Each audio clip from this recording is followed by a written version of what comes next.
Bayangkan seorang anak kecil yang polos, penuh cinta kepada ayahnya, justru dikhianati oleh darah dagingnya sendiri. Ia dibawa jauh ke tengah padang pasir, ditipu dengan senyum palsu, lalu dilemparkan ke dalam sumur yang gelap dan sunyi. Tidak ada cahaya, tidak ada pertolongan manusia, hanya tangisan kecil yang menggema di antara dinding batu. Namun, siapa sangka, dari dasar sumur itulah Allah menyiapkan jalan menuju singgasana Mesir. Dari pengkhianatan menuju kemuliaan, dari kehinaan menuju kekuasaan. Di tanah Kanaan yang tenang, hiduplah seorang nabi mulia, Yakub alaihi salam. Seorang ayah yang lembut hatinya, yang siang dan malamnya dipenuhi zikir dan doa.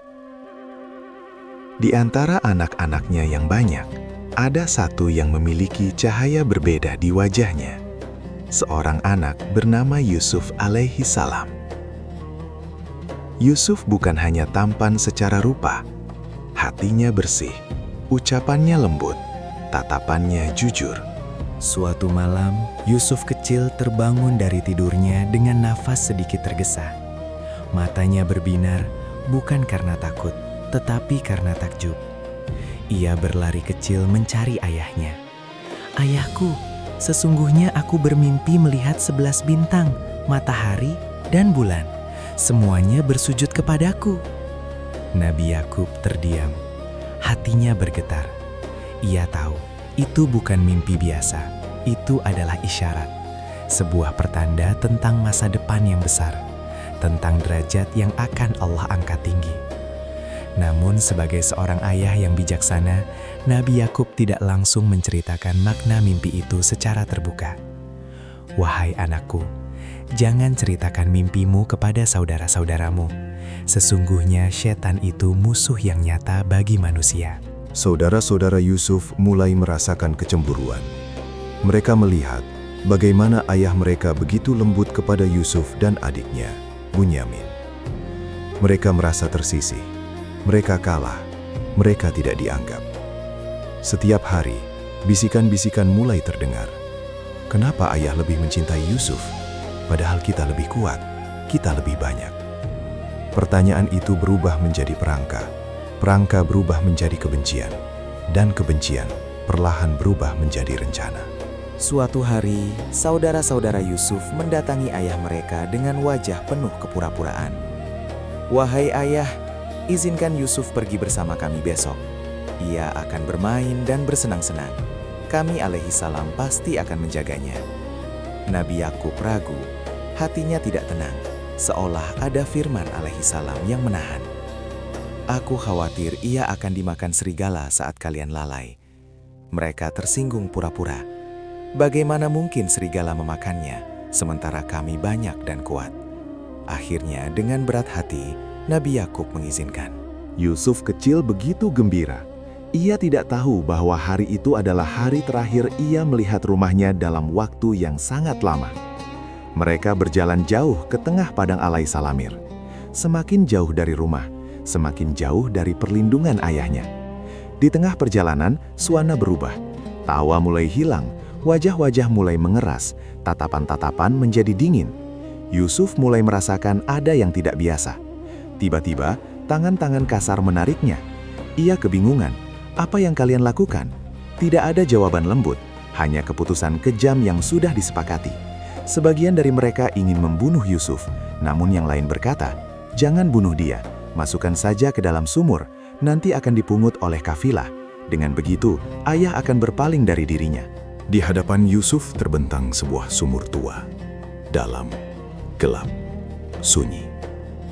Tanpa peringatan panjang, tubuh kecil itu dilemparkan. Yusuf jatuh, menabrak dinding batu, hingga akhirnya terhenti di dasar sumur. Gelap menyelimuti. Tidak ada cahaya, tidak ada suara manusia, tidak ada tangan yang menolong. Hanya detak jantung kecil yang berdetak cepat. Di atas, saudara-saudaranya pergi meninggalkannya. Mereka bahkan menyusun skenario kebohongan. Mereka menyembelih kambing, melumuri baju Yusuf dengan darah palsu. Dalam kegelapan itu, Allah mewahyukan kepada Yusuf bahwa suatu hari nanti ia akan menceritakan peristiwa ini kepada mereka saat mereka tidak menyadari siapa dirinya. Itu janji. Di atas alaihi salam, saudara-saudaranya kembali ke rumah dengan air mata palsu. Wahai ayah, Yusuf telah dimakan serigala. Nabi Yakub melihat baju itu. Darahnya ada, tapi bajunya tidak robek. Hatinya tahu ada yang tidak benar. Namun ia berkata dengan sabar, "Bahkan dirimu sendirilah yang memandang baik perbuatan itu. Maka kesabaran yang baik itulah kesabaranku." Beberapa waktu kemudian, datanglah sebuah kafilah. Mereka berhenti untuk mengambil air. Tali timba diturunkan. Ketika ditarik kembali, ada seorang anak yang berpegangan padanya. "Wahai, ini kabar gembira, seorang anak." Mereka tidak tahu siapa dia. Mereka tidak tahu malaikatnya. Mereka hanya melihat peluang untuk dijual. Yusuf diangkat dari sumur, dari kegelapan menuju cahaya matahari. Dengan cepat, Yusuf dibawa jauh meninggalkan tanah kelahirannya. Padang pasir yang luas menjadi saksi perjalanan sunyi itu. Setiap langkah unta membawa Yusuf semakin jauh dari ayahnya, dari rumahnya, dari mata kecilnya. Sesampainya di Mesir, ia dijual dengan harga yang sangat murah. Seakan-akan hidupnya tak bernilai. Yusuf dibeli oleh seorang pejabat tinggi kerajaan Mesir yang dalam banyak riwayat dikenal sebagai Al-Aziz. Ia adalah pembesar istana, orang kepercayaan raja. Saat pertama kali melihat Yusuf, ada sesuatu yang berbeda. Wajahnya bercahaya, tatapannya tenang. Bahkan dalam keadaan sebagai budak, ia tidak terlihat hina. Al-Aziz berkata kepada istrinya, Perlakukanlah dia dengan baik. Bisa jadi ia bermanfaat bagi kita, atau kita jadikan dia anak. Kalimat itu bukan kebetulan. Itu adalah bagian dari skenario besar Allah. Hari-hari berlalu. Yusuf tumbuh menjadi pemuda yang luar biasa. Bukan hanya karena ketampanannya yang memukau, tetapi karena akhlaknya yang agung. Allah menganugerahkan kepadanya hikmah dan ilmu. Ia memahami banyak hal dengan cepat. Cara berbicaranya bijak, sikapnya santun, pikirannya cerdas. Mesir pada alaihi salam itu adalah pusat peradaban besar. Istana megah, pakaian indah, makanan melimpah. Semua kemewahan itu kini berada di sekitar Yusuf. Namun kemewahan tidak pernah mengubah hatinya. Ia tidak lupa kepada Allah. Ia tidak lupa alaihi salam lalunya. Ia tidak lupa bahwa dirinya hanyalah hamba. Di dalam istana, Yusuf dipercaya mengurus banyak hal. Kejujurannya membuat orang kagum. Tidak ada yang meragukan integritas alaihi salamnya. Namun ujian tidak pernah jauh dari orang-orang yang dicintai Allah. Dan ujian berikutnya bukan tentang kelaparan, bukan tentang pengkhianatan keluarga. Ujian berikutnya adalah godaan.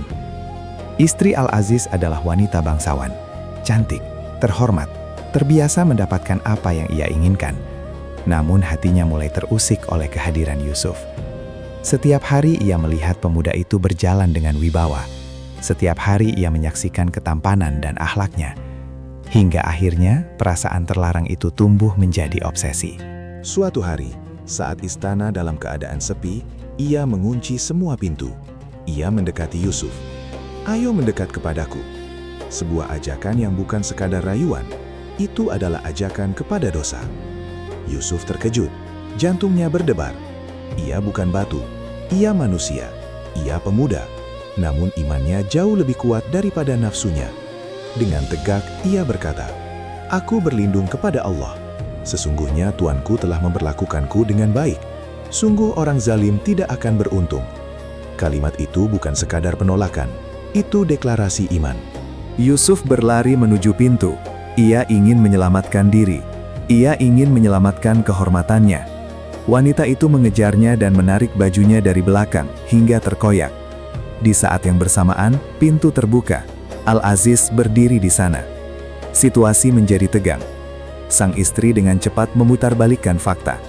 Apa balasan bagi orang yang ingin berbuat buruk kepada istrimu selain dipenjara atau disiksa? Fitnah dilontarkan dengan begitu mudah. Namun Allah tidak membiarkan kebenaran tenggelam begitu saja.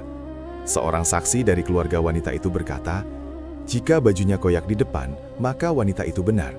Namun jika bajunya koyak di belakang, maka Yusuf yang benar. Dan ternyata, bajunya koyak di belakang. Kebenaran jelas, namun harga diri bangsawan lebih keras dari keadilan. Meski Yusuf tidak bersalah, gosip mulai menyebar di kalangan wanita-wanita Mesir.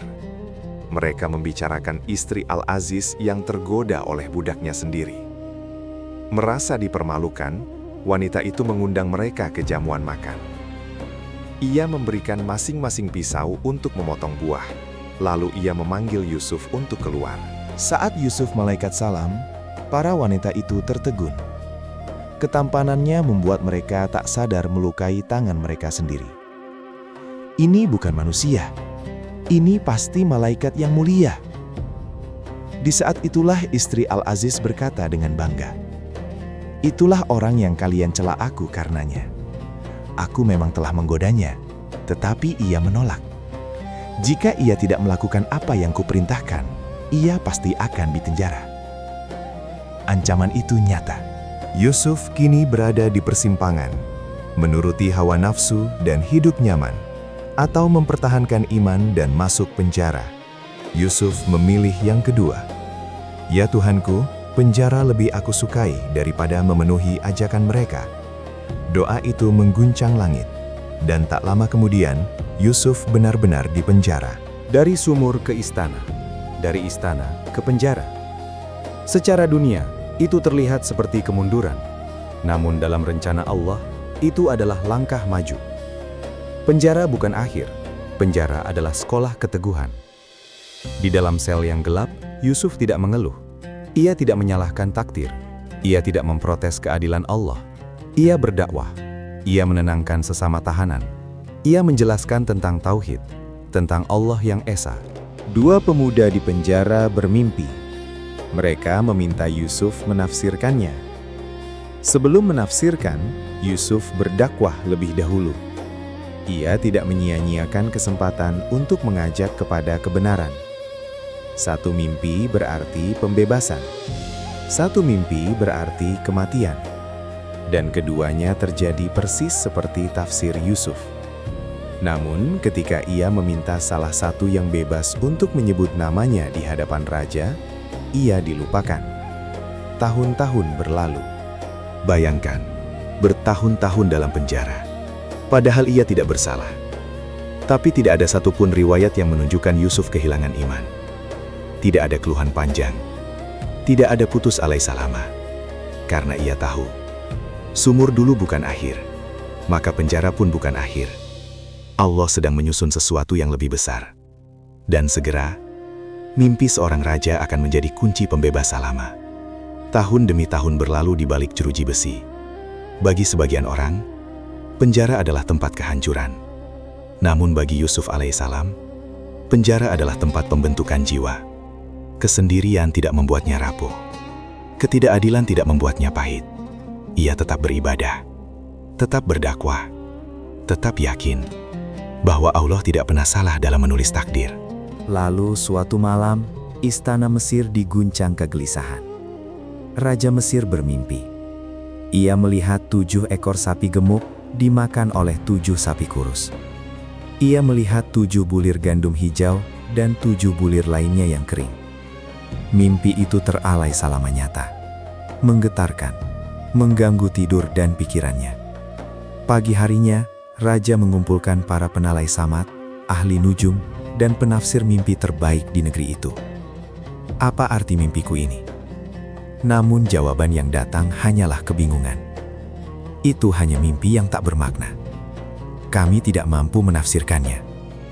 Raja semakin gelisah. Di tengah kebingungan itu, salah satu pelayan istana yang dahulu pernah dipenjara bersama Yusuf tiba-tiba teringat. Aku tahu seseorang yang mampu menafsirkannya, seorang pemuda yang dahulu menafsirkan mimpiku dengan tepat. Ia pun bergegal menuju penjara. Bertahun-tahun telah berlalu, namun Yusuf tetap sama, tenang, bersih hatinya, bercahaya wajahnya. Wahai Yusuf, orang yang terpercaya, jelaskan kepada kami tentang mimpi raja. Yusuf tidak langsung meminta kebebasan. Ia tidak berkata, bebaskan aku dulu, baru kutafsirkan. Tidak, Dengan ketenangan seorang nabi, ia langsung menjelaskan, kalian akan menanam selama 7 tahun seperti biasanya. Apa yang kalian panen, biarkan di bulirnya, kecuali sedikit untuk dimakan. Setelah itu akan datang 7 tahun yang sangat sulit, yang akan menghabiskan apa yang kalian simpan. Kemudian akan datang 1 tahun di mana manusia diberi hujan dan memerah anggur. Itu bukan sekadar tafsir, itu strategi ekonomi, itu solusi penyelamatan bangsa. Ketika tafsir itu sampai kepada raja, ia terdiam. Ini bukan jawaban biasanya. Ini kecerdasan luar biasanya. Bawalah dia kepadaku. Namun, Yusuf tidak serta-merta keluar. Ia berkata, kembalilah kepada tuanmu dan tanyakan tentang wanita-wanita yang telah melukai tangan mereka. Sesungguhnya, Tuhanku maha mengetahui tipu daya mereka. Yusuf tidak ingin keluar sebagai tahanan yang dibebaskan. Ia ingin keluar sebagai orang yang dibersihkan namanya. Penyelidikan dilakukan. Kebenaran terungkap. Wanita-wanita itu mengakui, kami tidak mengetahui sedikit pun keburukan darinya. Bahkan, istri Al-Aziz akhirnya berkata jujur, akulah yang menggodanya. Dan sungguh, ia termasuk orang yang benar. Kebenaran akhirnya berdiri tegak. Yusuf keluar dari penjara, bukan dengan kepala tertunduk, tetapi dengan kehormatan yang utuh. Saat ia berdiri di hadapan raja, wibawanya terpancar.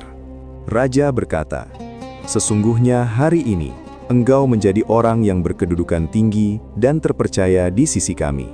Yusuf tidak meminta kekayaan, ia tidak meminta istana. Ia berkata, jadikanlah aku pengelola perbendaharaan negeri. Sesungguhnya aku adalah orang yang pandai menjaga dan berpengetahuan. Dan sejak saat itu, Yusuf diangkat menjadi penguasa perbendaharaan Mesir. 7 tahun Malai Salama subur berjalan seperti yang telah ditafsirkan. Yusuf mengelola alaihissalamil panen dengan bijak. Gandum disimpan rapi. Negeri Mesir makmur dan teratur. Lalu datanglah 7 tahun paceklik. Tanah mengering. Hujan jarang turun. Persediaan makanan di banyak negeri habis. Berita tentang Mesir yang memiliki cadangan makanan tersebar hingga ke berbagai penjuru, termasuk ke tanah Kanaan, tempat tinggal Nabi Yakub alaihissalam. Saudara-saudara Yusuf yang dahulu melemparkannya ke sumur, kini datang sebagai pemohon bantuan. Mereka berdiri di hadapan penguasa Mesir. Mereka tidak mengenali Yusuf, namun Yusuf mengenali mereka. Ia melayani mereka dengan adil. Ia bertanya tentang keluarga mereka. Ia mendengar kabar tentang ayahnya yang telah lama bersedih hingga penglihatannya melemah. Ia mengatur strategi agar adiknya, Bunyamin, bisa datang ke Mesir. Melalui rangkaian peristiwa yang bijaksana, akhirnya Bunyamin tinggal bersamanya. Saat saudara-saudaranya kembali dalam keadaan terdesak dan penuh penyesalan, Yusuf melihat perubahan dalam diri mereka. Dan pada satu momen yang tak terlupakan, Yusuf berkata, apakah kalian tahu apa yang telah kalian lakukan terhadap Yusuf dan saudaranya ketika kalian tidak mengetahui akibatnya? Mereka terdiam. Apakah engkau, Yusuf? Dengan suara yang penuh ketenangan, ia menjawab, akulah Yusuf, dan ini saudaraku. Sungguh Allah telah melimpahkan karunia-Nya kepada kami. Mereka gemetar. Alaihissalam bersalah menghantam hati mereka. Demi Allah, sungguh Allah telah melebihkan engkau atas kami, dan kami benar-benar bersalah. Namun Yusuf berkata, kalimat yang mengguncang sejarah. Tidak ada cercaan atas kalian hari ini. Semoga Allah mengampuni kalian. Dan Dia Maha Penyayang di antara para penyayang. Air mata jatuh. Bukan air mata dendam. Bukan air mata kemenangan. Tapi air mata pengampunan. Yusuf kemudian mengirim bajunya untuk dibawa kepada ayahnya. Ketika baju itu diletakkan di wajah Nabi Yakub, penglihatannya kembali. Hati seorang ayah yang telah lama bersedih kini kembali bercahaya. Pertemuan itu akhirnya terjadi. Di istana Mesir, Nabi Yakub dan seluruh keluarganya datang. Yusuf memeluk ayahnya dengan penuh cinta.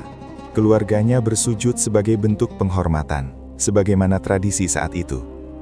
Yusuf berkata, "Wahai ayahku, inilah takwil mimpiku dahulu. Tuhanku telah menjadikannya kenyataan."